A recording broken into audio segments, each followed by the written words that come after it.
Frate indagato per circonvenzione d'incapace. Scatta il blitz della Guardia di Finanza di Vicenza con i carabinieri. Viene attuata una perquisizione personale, domiciliare e informatica nei confronti dell'ecclesiastico che appartiene all'ordine dei frati minori dei Cappuccini di Rovigo. Il fatto però sarebbe accaduto a Vicenza. Le Fiamme Gialle sequestrano preventivamente su 3 conti correnti intestati all'indagato 460.000 euro su richiesta della procura.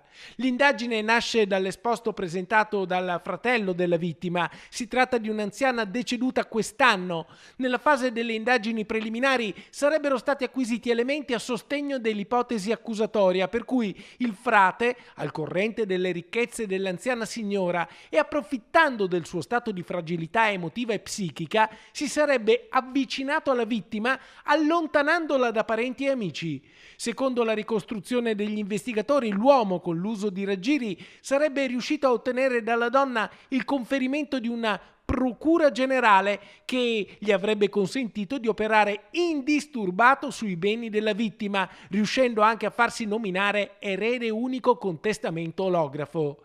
Ma prima ancora, già nel 2021, il prelato avrebbe depauperato la donna di tutte le disponibilità economiche trasferite progressivamente su conti correnti personali, così da sottrarli alle pretese dei legittimi eredi dell'anziana signora. Sulla base degli accordi tra Stato e Chiesa, le autorità hanno avvisato delle indagini i vescovi di Vicenza e di Rovigo, oltre al ministro provinciale dell'Ordine dei Frati Cappuccini Veneti.